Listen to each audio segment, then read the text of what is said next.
Fil-programmi li għaddew tajna ħarsa lejn il-produzzjoni tal-ilma, kemm permezz tal-estrazzjoni tal-ilma mill-akwiferi kif ukoll bid-desalinizzazzjoni permezz tal-impjanti ta' reverse osmosis. Fil-programm tal-lum se nkunu qegħdin nagħtu ħarsa lejn x'jiġri mill-ilma li jkun iġġenerat. Forsi hawn min jaħseb li l-ilma jasal fil-vit dirett mir-reverse osmosis, però fil-verità mhuwiex dak li jiġri. Fin-nofs hemm sistema komplessa ta' distribuzzjoni u llum se nkunu qegħdin nagħtu ħarsa iktar mill-qrib lejn din is-sistema. Iżda qabel inkomplu ftit storja biex nifhmu aktar l-importanza ta' din is-sistema ta' distribuzzjoni. L-ewwel sistema ta' distribuzzjoni f'Malta kienet l-akwedott mibni fi żmien il-Gran Mastru Winjakurt. Kienet l-ewwel sistema illi sseparat il-produzzjoni tal-ilma mill-konsum. Sa dak iż-żmien l-ilma kien dejjem jintuża fil-viċinanzi ta' fejn ikun prodott, jew f'dan il-każ aħjar jekk ngħidu miġbur. Xi drabi l-ilma kien jiġi trasportat għal distanzi qosra permezz tal-bejjem. Iżda din ma tistax titqies bħala sistema effettiva ta' distribuzzjoni tal-ilma. L-akwedott kien evoluzzjoni importanti għaliex fil-waqt li s-sors tal-ilma kien fl-inħawi ta' Ħaddingli, l-ilma kien jiġi konsmat fil-Belt Valletta u l-inħawi tal-madwar jiġifieri fuq ix-xaqliba opposta tal-gżira. L-aċċess għall-ilma fil-fatt xpruna l-iżvilupp f'dawn il-postijiet. Iżda la darba l-aċċess għall-ilma ġieri tal-akwedott kien limitat, il-maġġoranza tal-Maltin u l-Awċin kienu jiddependu fuq ilma tax-xita maħżun fil-bjar. Din hija wkoll is-sitwazzjoni li sabu l-Ingliżi kważi 200 sena wara. Studju li sar fl-1867 kien sab illi fil-waqt li l-ilma mill-akwedott anki jekk jinħażen qabel jinxtorob kien sikur u tajjeb għax-xorb, l-ilma fi bjar privati u ċisterni illi kien jimtela permezz tal-ilma tax-xita kien ikkontaminat u seta' jkun kaġun ta' mart serju ħafna. Fil-fatt dan l-istudju kien sar għaliex sentejn qabel Malta kienet għaddiet mill-epidemija tal-kolera li kienet ikkawżata minn kwalità ta' ilma ħażina. L-ilma li kien jinġabar fi bjar privati ħafna drabi kien jgħaddi mit-toroq u miegħu jiġbor il-ħmiċ, jiġbor id-demel u anki annimali mejta. Illum il-Korporazzjoni għas-Servizzi tal-Ilma tipproduċi mal-34 biljun litru ilma fis-sena. Madwar 40% huwa ilma estratt mill-pjan, il-kumplament huwa ilma prodott permezz ta' reverse osmosis. L-ilma mill-reverse osmosis plants u mill-pumping stations u mill-boreholes, li mill-ilma tal-pjan, jiġi pumpjat minn mejnijiet kbar għal ġol wear rooms li jinsabu f'kull ġibjun. Meta ma kienx hawn meters tal-ilma, il-wear room kienet l-unika indikazzjoni li turik kemm ġej ilma u jekk ġej ilma u anke l-kwalità tal-ilma viżwalment inti tara li l-ilma huwa all right. Illum il-wear room għandu funzjoni pjuttost ftit differenti.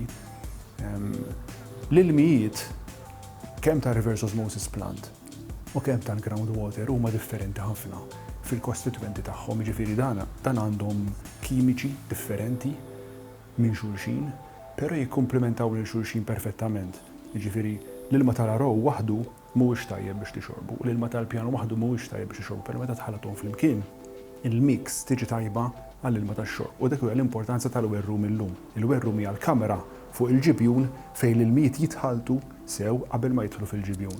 L-ilma mħallat jinħażen f'24 reservwar illi l-korporazzjoni għandha mferxa madwar Malta, Għawdex u Kemuna. Dawn ir-reservoirs għandhom il-kapaċità illi jaħżnu 400,000 metru kubu ta' ilma, jiġifieri 400 miljun litru ta' ilma.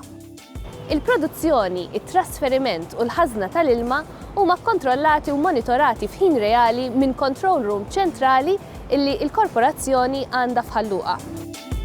Dan jippermetti illi l-livelli fir-reservoirs, ir-rati ta' dħul u l-pressa tal-ilma ikunu dejjem taħt kontroll u jinżammu fl-aktar parametri effiċjenti kull mument, 24 siegħa kuljum, 7 ijiem fil-ġimgħa. Bħalissa il-Korporazzjoni għas-Servizzi tal-Ilma għaddejja b'xogħol intensiv biex titħaffer mina biex ittejjeb il-konnessjoni mill-impjant ta' reverse osmosis f'Pembroke għar-reservoirs ta' hawnhekk ta' Taqali. Dan ix-xogħol, illi jagħmel parti mill-proġett Net Zero Impact Utility, se jara l-implementazzjoni ta' katużi ġodda b'diametru ta' 1.2 metri, illi se jnaqsu l-bżonn ta' pompi illi jipprovdu pressa eċċessiva biex l-ilma ikun jista' jiġi ppumpjat minn Pembroke sa Taqali. B'hekk se tiżdied l-effiċjenza u jitnaqqas l-impatt negattiv fuq l-ambjent. Dan għaliex it-tnaqqis fil-pressa se jnaqqas il-ħsarat u għalhekk il-ħela u l-bżonn tal-enerġija elettrika. Ir-riżultat inqas ħela tilma, titjib fil-kwalità u tnaqqis ta' mijiet ta' tunnellati ta' diossidu tal-karbonju fl-arja kull sena. Is-sistema bejn il-punti ta' produzzjoni u r-reservoirs hija biss faċċata waħda tal-munita. Fuq il-faċċata l-oħra mbagħad insibu s-sistema ta' distribuzzjoni mir-reservoirs għal kull lokalità fil-Gżejjer Maltin.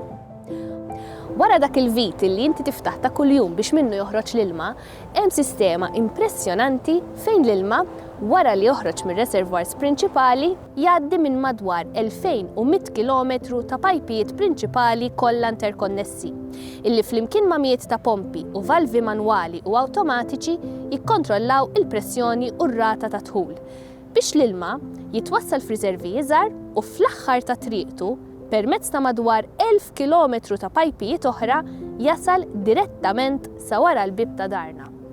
Ilma sikur u nadif illi nistgħu nużaw mingħajr ebda nkwiet biex nixorbu, insajru, ninħasslu u naħslu. Il-distribution network hija vasta, hija kbira ħafna. U hija primarjament maqsuma fit-tnejn.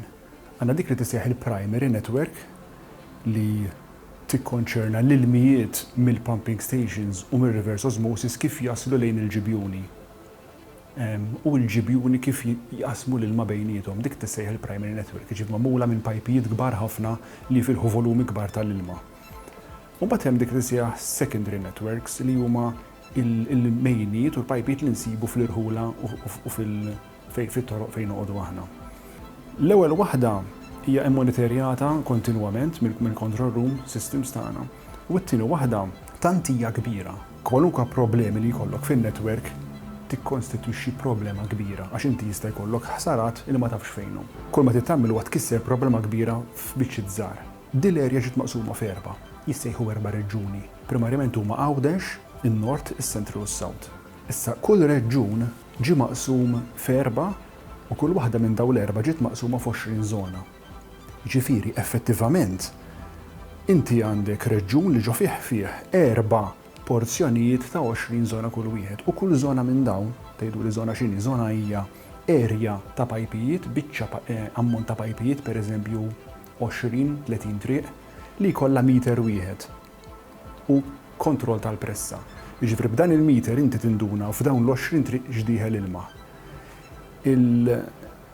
Il-kelma hija accountability u responsibility, jiġifieri kull biċċa erja minn dawn ġie assajnjat persuna fuqha u din il-persuna tista' timmonitorja x'dieħel ilma f'kull żona. U jekk inti għandek xi ħsara, ovvjament dawn il-grafs, dawn it-trends ħajuru illi tela ħafna l-ilma. U wieħed jinduna jitmela propju għandi ħsara hemmhekk jew hemmhekk.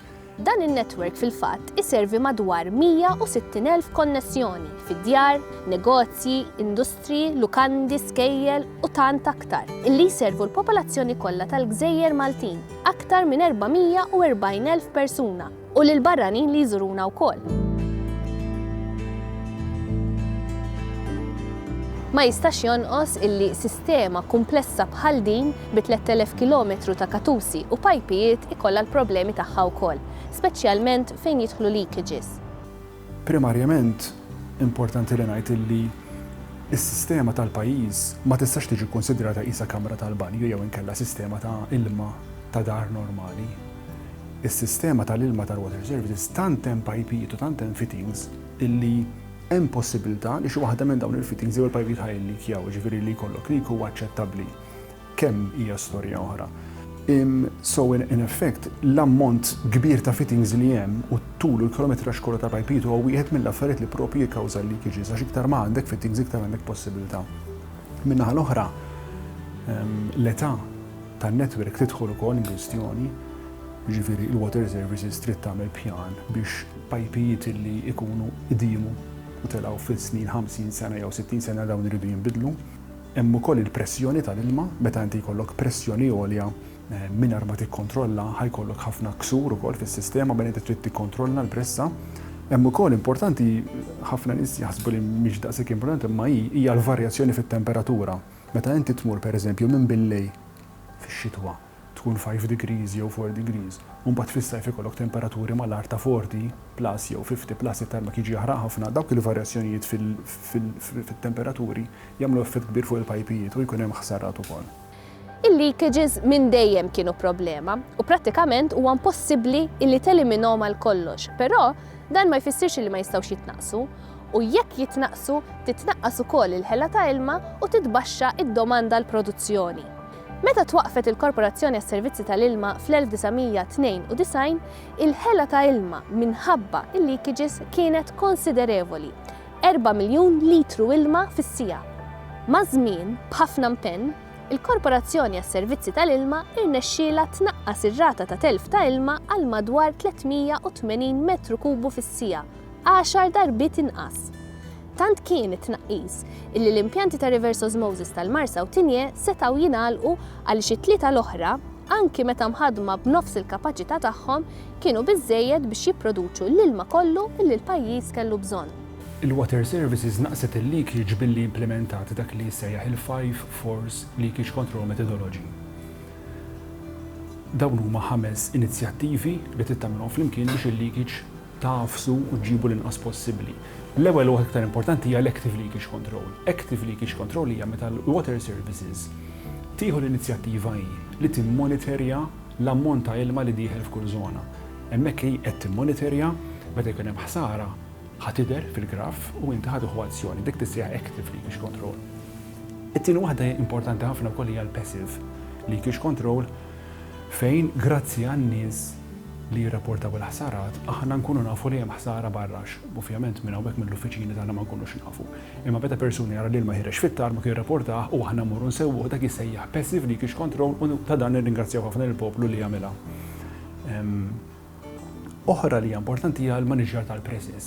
Jekk inti tħalli l-presses jifflectuatejaw kif iridu huma, se jkollok prezz għoljin ħafna u l-presses ovvjament jagħmlu ħsara kbira fis-sistemi tal-ilma tagħna.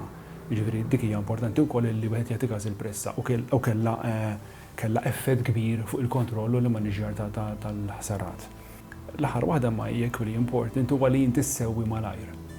Jekk inti hemm bżonn nissewwi, trid issewwi. Jekk inti għandek bżonn tibdel mejl li huwa antik trid tibdlu, imma jekk għandek bżonn nissewwi importanti li jissewwa fil-ħin, ma tistax jiġifieri inti tgħid għandi ħsara u tħalli hemmhekk. Daw li jissewwa għax inti prattikament ta' kull ħsara li ssewwi tiġġenera oħra, u titqisek tiġri wara l-ħsarat. Meta jkollok sistema ta' pajpijiet li hija vasta, jiġifieri 2000 kilometru ta' pajpijiet u 180,000 connection servizz.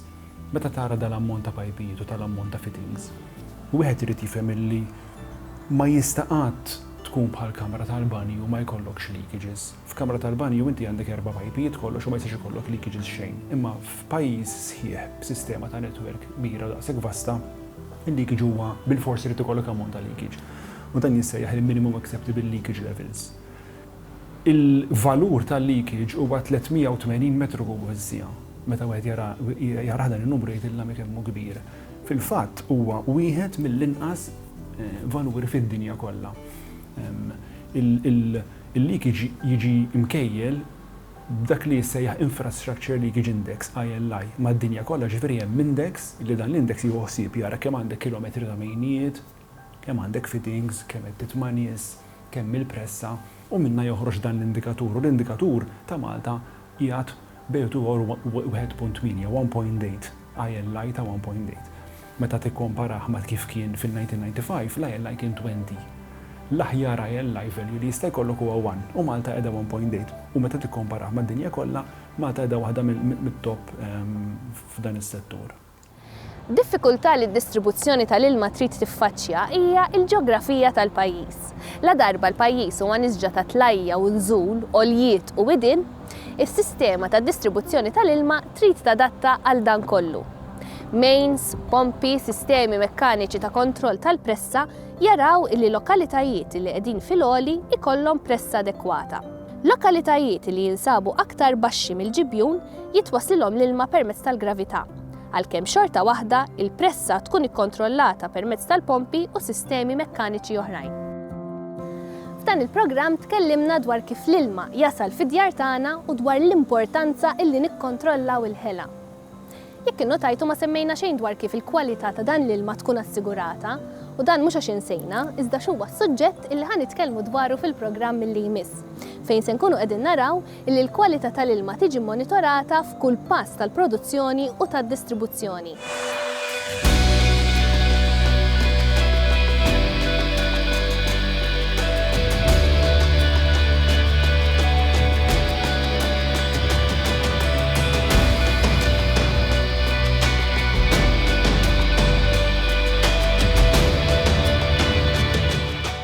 Dan il-proġett u parzjalment finanzjat mill-Unjoni Ewropea bħala parti mill-Fond ta' Koeżjoni, Fondi Strutturali u ta' Investiment Ewropej 2014-2020.